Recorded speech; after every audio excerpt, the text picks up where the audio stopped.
In this part of the flow series, we're going to be going over how to flow spar.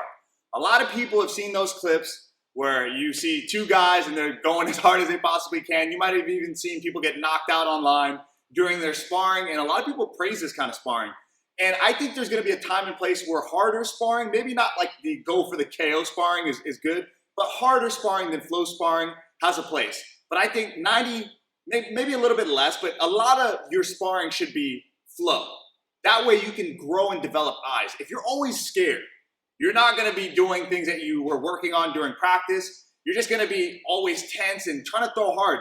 Naturally, you'll throw harder, and then you guys will pick it up, and you'll get into a gym war, even if it's a close friend. I've been in really hardcore gym wars with my closest friends because we didn't agree to flow spar. So another thing on top of this is setting the right expectations. We set clear expectations. I'll say to Kruyai, hey, let's flow.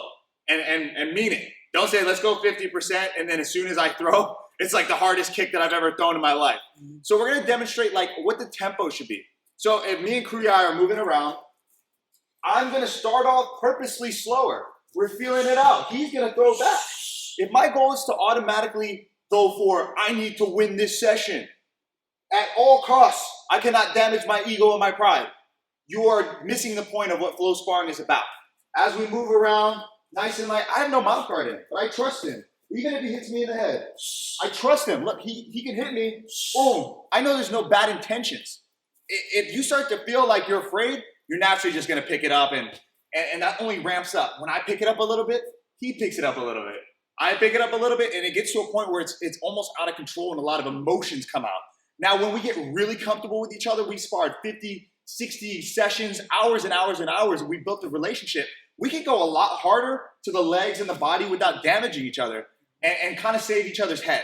Like, we could still hit decently hard to the head, but it's not going to be like throwing as hard as you can. And in flow sparring, it should just feel comfortable. This is how the Thais, a lot of the Thai gyms play. A lot of style, yes. You see how there's give and take.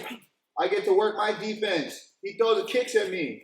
Boom, I work my defense. I immediately return. That feint series. Oh, look at that feint series. So we're mixing it up on each other all the time. I just want you guys to know, like, you shouldn't go straight for the kill. In flow sparring, it's about trusting each other, building that rapport. And as you guys get used to each other's style, now pick it up a little bit. Play a little bit more. So we're just going to move around just maybe a minute.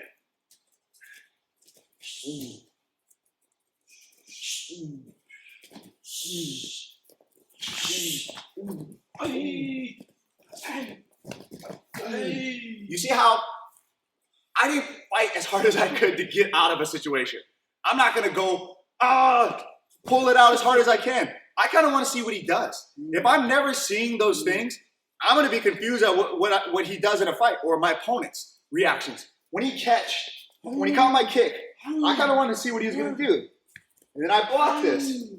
And now we start to develop a little bit more. Move, boom, boom, boom, boom, oh, shit, hey.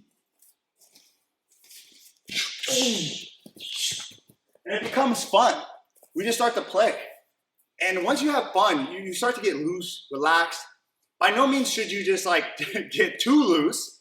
You shouldn't just be focusing on flowing and having fun, although I do at some points, but it's because of all the fundamentals that I've drilled. I feel safe, I feel comfortable, and if I'm not, he'll check me. This is not a game where you're just in this bubble by yourself thinking you're cool. If I'm doing something wrong and I have somebody who's competent, I'm gonna figure out that I was doing something wrong because he's gonna check me. If I just have my hands down and I'm slow and I keep getting hit, I should probably pick my hands up.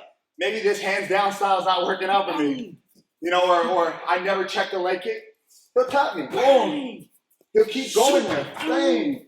So over and over again.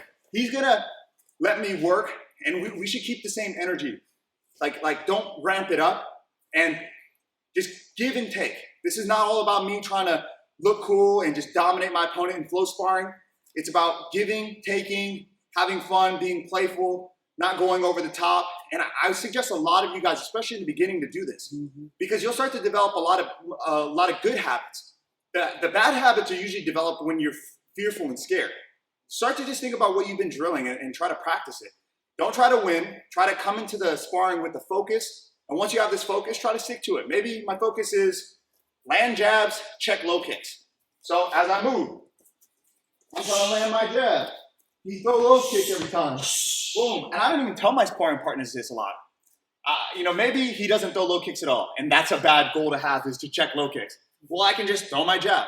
Just work on the things that are my weaknesses, strengthen my strengths. Maybe this round I dedicate to combinations. Maybe I'm a pop shot guy. I only hit once and I'm done every time. And I'm known for that. My coach has told me that. He'll say, oh, you don't throw enough combinations. So in this next round, my goal will be, boom, combination heavy. 3 at least every time. Even if that's not my natural style, I want to build those instincts. I want to get better at that. Did you have anything else to add? No, I think when the levels of threat are increased, we talk about modulating threat. I like that word because modulate means you can take a dial and go, whoop.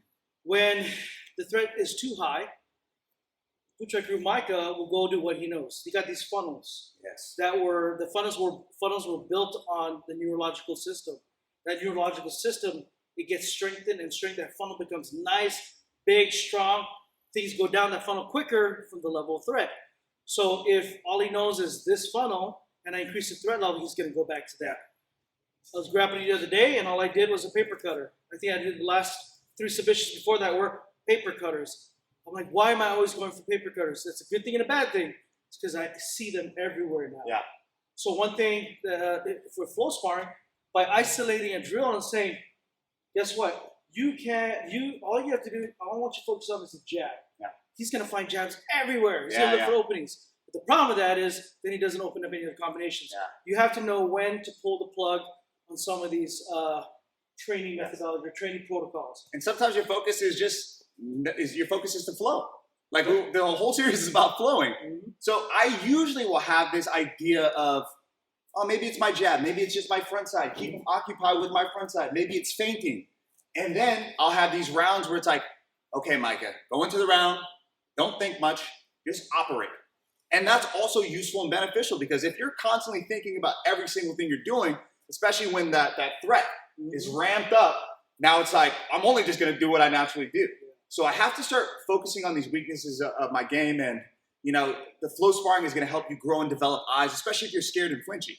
Speaking of those weaknesses, just the other day, somebody got submitted multiple times. And getting upset over that, if he's really great at low kicks, why am I going to get upset and go, man, that's all you ever do, bro? No, that's all I ever don't do is check your low kicks. Yeah. So I need to embrace that. And then guess what? Switch partners. Hey, man, be my partner. I have a problem with low kicks. Yeah. Go ahead, man. Embrace it. Because if you get the expert at low kicks, why would I want to work with these guys? I want this guy who pulls it off 75% of the time through everybody. So I want him because that's going to make me better. Why not sharpen each other? Yeah. That's just my 2 cents. I think mindset and deciding, you know, on this flow series, you know, I want to flow with that guy because he's got this sick uppercut setup or blah, blah, blah. Or he has a sick clinch entry. I want that. And I want to fail at that because it's just making me better. But we have the wrong mindset. Oh, fuck that guy. Yeah. I mean, screw that guy because he's just going to enter and clinch me. And I hate it when that happens. Isn't Muay Thai part of the clinch? Yes. They avoid it. No, man, because I hate the clinch. You never get better at it. So if you want to flow with different people. That's a mental gym. You know, like our gem. You know that you want to take on. Like there's so much of this game is mental, especially when it comes to flowing. It's like you have to have the right mindset. You have to just be calm and at ease. Like if you look at the greatest flowy guys, it looks like they're walking in the park with their dog. Mm-hmm. It doesn't look like they're doing anything special. But what's coming out of their body is what they've been training over and over again. And they've been purposely going with the hardest guy in the gym. They've been purposely working on weaknesses that they felt uncomfortable with, so that when the time of being uncomfortable comes, they're comfortable with being uncomfortable. Perfect.